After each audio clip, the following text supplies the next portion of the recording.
আসসালামু আলাইকুম গাইজ, আমি আবার চলে আসলাম বিথি কিচেনে কেক বানানোর জন্য। আমি এখন কেক বানাবো। কেক বানানোর জন্য কী কী লাগবে দেখুন। দুটো ডিম নিয়েছি, এখানে আটা আছে, এখানে 1 কাপ চিনি আর দানার দুধ আর কিশমিশ কয়েকটা আর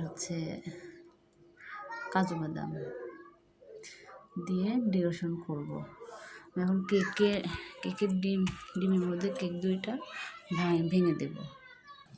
দুইটা ডিম ভেঙে নিছি, ডিমের সঙ্গে একবার চিনি দিয়ে দেবো।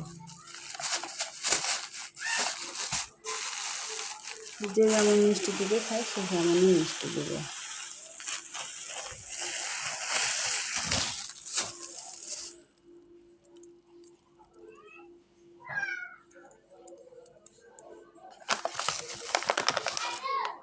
এবার ব্লেন্ডারে ব্লেন্ড করে নেব।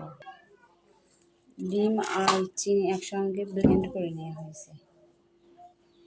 রাখি, যাদের ব্লেন্ডার নেই তারা হাতের সাহায্যে থেকে মিশ্রণটা গুলাতে পারে, এমন কাঁটা চামচ বা ডিম ঘুটনা দিয়ে।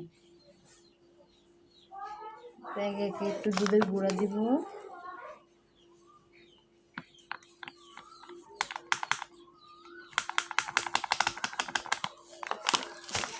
একটু দুধের গুঁড়া,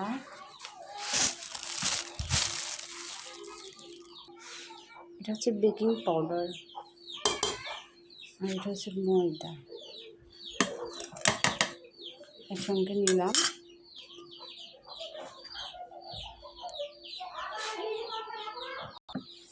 যাদের ঘি থাকতে তারা ঘি দিতে পারে না, আমার ঘি নেই, আমি জন্য সাদা তেল একটু দিচ্ছি।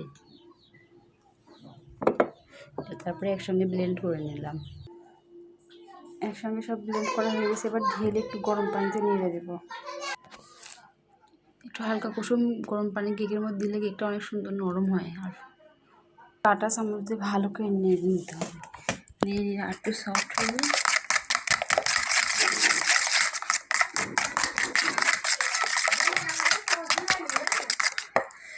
কেকটা ঢাল দিচ্ছি যে আমার এইটাতে ময়দাটা দেখেন কেমন হয়েছে, যে একদম পারফেক্ট। এবার আমি কেকের ভিতরে ঢালবো। এখন আমি এটাকে কেকের ঢেলে দেবো।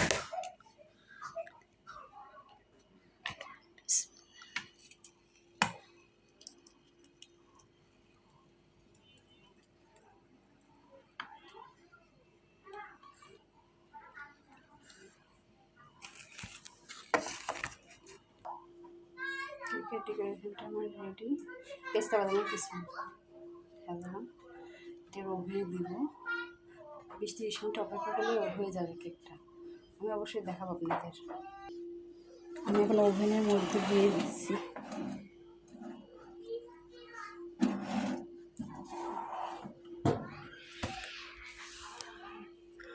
এদিকে 180 ডিগ্রি তাপমাত্রা ডবল হিট দিয়ে দিতে হবে। 40 মিনিট দিয়ে দিলাম।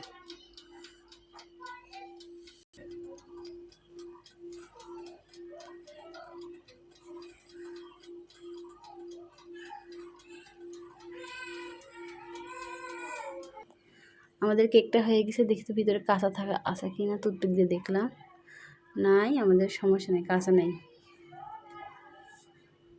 এবার কেটে দেখা দিই, কেকটা কেটে দেখা দিচ্ছি কেমন হয়েছে।